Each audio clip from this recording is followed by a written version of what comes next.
Master Mother here. Welcome to the Hour of the Beast. Well, today I wanted to talk about this whole depression thing with the menopause. I've never been through anything like this before in my life. I cannot tell anybody whether my symptoms are because I've just become depressed or because it's the menopause messing around with my hormones, or a mixture of both, or the state of the world, or the state of my personal life. I cannot differentiate any of them, and I cannot tell. I really don't know.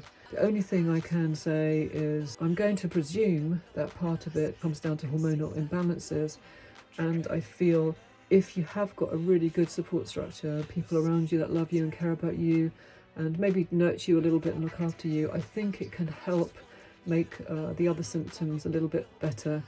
And I think if you don't have that support structure and you're very much on your own and isolated, or you feel in your mind that there's no one there for you, I think it can make the symptoms a lot worse. And you know, if you're in a situation where maybe you're not having a good relationship and you've actually got troubles and problems and conflict, then I think it can make it a hell of a lot worse. So I think the best case scenario for anybody is if anybody's got depression and is feeling really low and really bad about themselves, then if they are around loving, caring and nurturing people, then I think that's going to offer so much support and love. It's easy when you have something as a standard, as a staple in your life. We can all, you know, take things for granted a little bit, or just forget how lucky we've got them. Personally, I feel very isolated and very alone, and I struggle with the feelings of isolation, not really having the right support. All of us are on this journey, or having this experience here on this planet, and I think we all come in with no manual. We have no particular, set of instructions.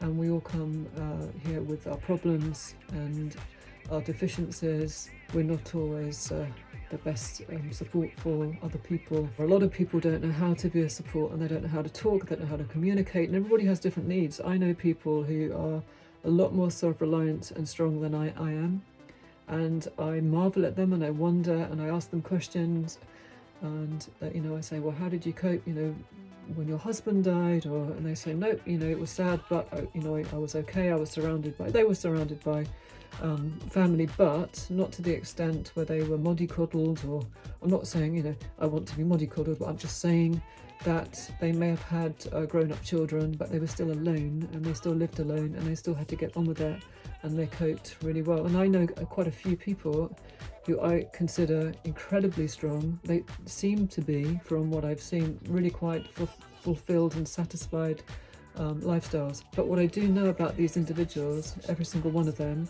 is they are very occupied, not on social media, but occupied in, they go to different groups, they go out to see friends, they have a lot of friends around. And you can say that's a form of distraction, but that's a beautiful form of distraction, because actually being with real people and connecting with real people, of course it lifts your spirits, of course it's a distraction.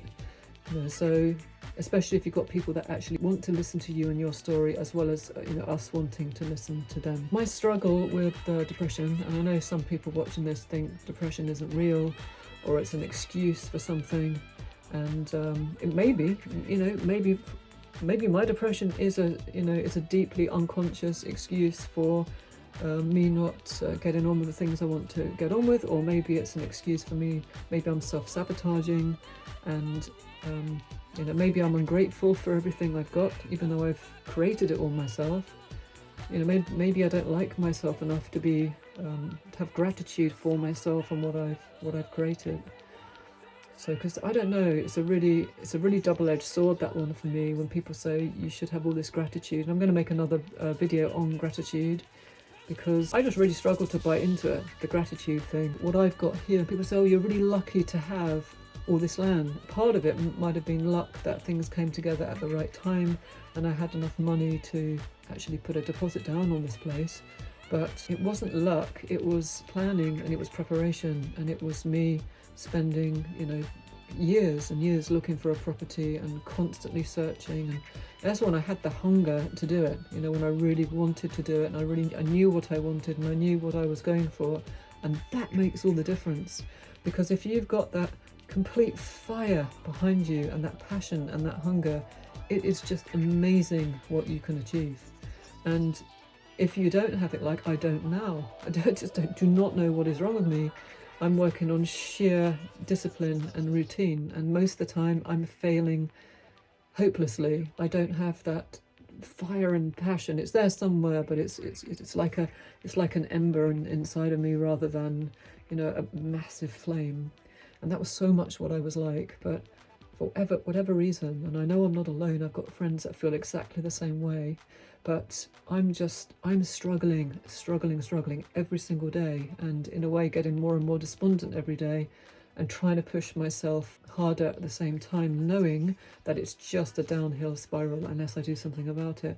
So am I grateful for what I've got? Yes, I am grateful. I mean, I'm well aware. I personally don't want to live in a house with neighbours, because I really like my privacy, and I don't want to hear people walking up and down the stairs, flushing the toilet, turning the lights on and off, you know, having arguments, listening to the TV. I find that actually distressing. Sure, that's a first world problem. So I think everyone in the whole wide world should be able to have whatever home they want to have. And I know some people are really happy and absolutely love living in a tower block, and there's benefits to that, especially if you're up high and you've got the views. So I really appreciate that every situation is unique and different, and not everybody wants to have a responsibility of even owning their own home. If you've got a tenancy, then your landlord is supposed to look after you. There's a lot that goes with it, and I've only got 3 acres here, and it's a huge amount of work. It's not like fields. If I had 100 acres of fields, maybe the fields look after them. So I don't know. I don't have fields. I've only got one bit of agricultural land at the back.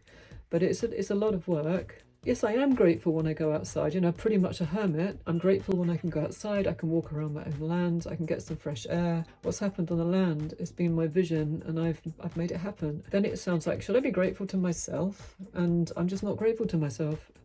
So I don't know who else to be. You know, I'm grateful to any person who's come here and helped me and worked here. And I've had people that have, you know, laboured for me, and builders and carpenters and people that have, you know, helped me I'm very grateful to them, and I've paid them the money to do it as well. I'm grateful for every family member who's done anything here to help. I think my problem is I'm not grateful to myself. So I can't show that gratitude towards me. And although other people point out and say, but you've done this and you've done that, and that's fantastic, I think I've got such high expectations of myself, I just never reach them. So I just stay thinking, you know, I'm a failure and I'm not doing okay, and I should have done better in life than I've done already, and I should be a better person than I am already, and I just feel disappointed in myself constantly. That's the truth. So I'm not interested in lying to anybody or pretending to be something I'm not. Literally no point me being on YouTube or anywhere else. If I'm going to fake it, I'm just going to go away, because I'm just not a fake person. That's a good thing that I like about myself. If other people don't like that, then I don't think I'm being rude, but if other people don't like it, there's nothing I can do about it. So gratitude, I shall make another video about that. As for the depression, menopausal symptoms, I do wonder, even when a man's body, when they get older, are there changes there? There must be some kind of changes. And you hear about a lot of men having midlife crisis. I wonder what that means. Everything is research, you know, not just watching a YouTube video, but proper research. And it takes such a long time to research everything. You have to say, well, how am I going to get through all of this? Anyway, thank you for listening. And from the Hour of the Beast, until the next time.